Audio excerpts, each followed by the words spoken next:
د لوی خدای په پاک او سپېڅلي نامه د بلخ ملي تلویزیون قدرمنو لیدونکو سلامونه ستړي مشئ.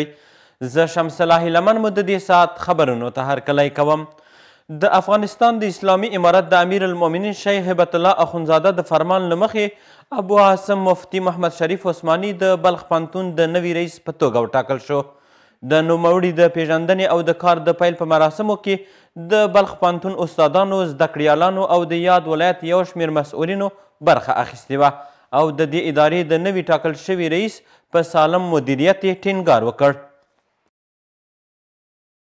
از منظوری تقرر مفتی محترم محمد شریف عثمانی رئیس حزب جامعه دینی بلخ قرار حکم شماره 2966 مورخ 13/6/1445 علی قدر الامیر المؤمنین حفظه الله تعالی در بحث اول به حیث رئیس پوهنتون بلخ خبر دادند.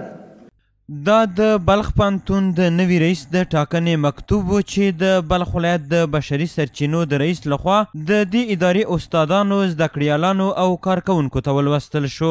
په دغه مراسمو کې چې په همدې موخه جوړ شوي وو، یو شمېر مسؤلینو د ټولنې په جوړولو او پرمختګ کې د پوهنتونو رول مهم وباله او همدارنګه په سالم مدیریت یې ټینګار وکړ. خپل مسؤلیت به د اسلام په رڼا کې مخ ته وړي. که هر مسؤل خپل مسؤلیت د اسلام په رڼا کې مخ ته یوړي، بارونه د دې نظام شکر موږ ادا کړی دی او الله تعالی به بیا زموږ او ستاسو څخه راضي وي. دا نظام به دا به قایم او دائم وي، همیشه به وي.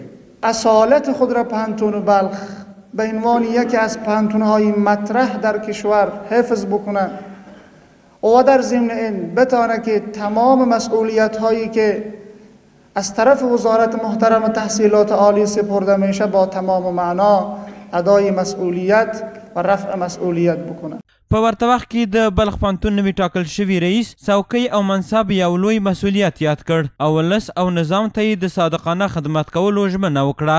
موږ او تاسو ټول په یوه کښتۍ کې روان یو او په دې یوه کښتۍ کې سپاره یو، که هغه استاد دی، که هغه نور اداري همکاران دي، ځکه زموږ او ستاسو د ټولو هدف او موخ هغه دغه ده چې د هېواد بچیانو لپاره خدمت وکړو.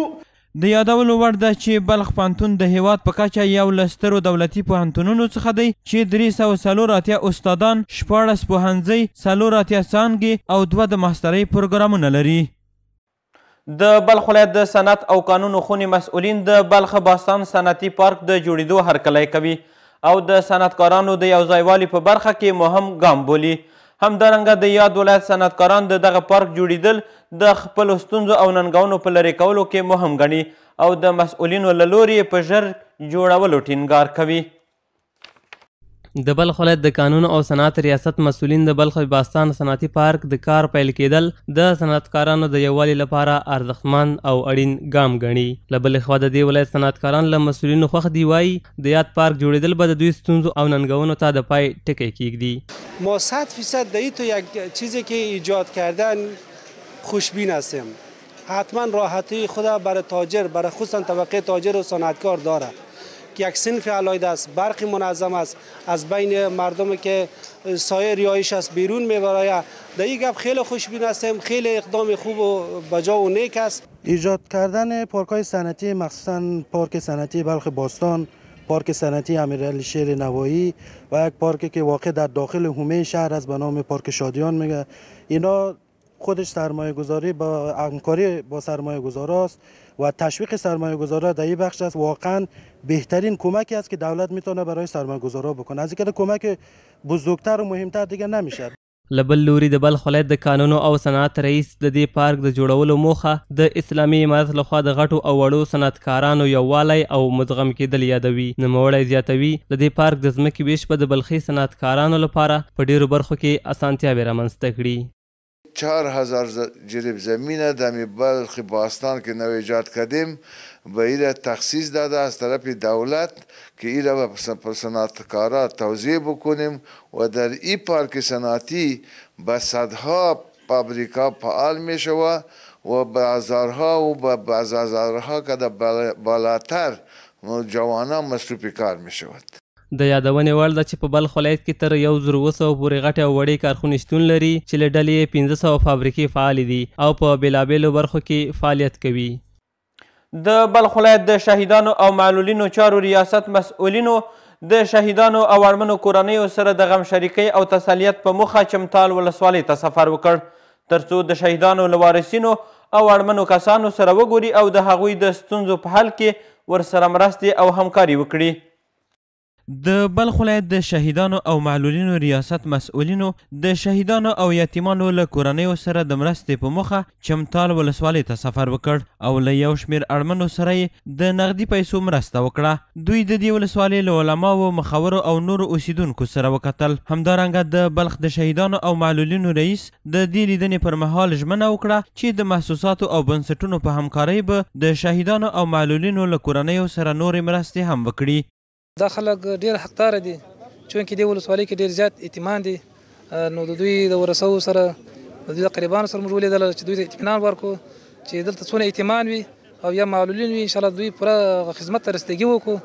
په ورته وخت کې د دغې ولسوالۍ د شهیدانو، وارثینو او یتیمانو د بلخ ولایت د شهیدانو او معلولینو ریاست له مسؤلینو خوښي څرګنده کړه او له دې ریاست څخه یې وغوښتل چې د پوهنې، روغتیا او کار زمینه ورته برابره کړي. از مقاماتی میخواهیم که برادرای ما هر جایی که یتیم است او باید که حق به حقدار برسند.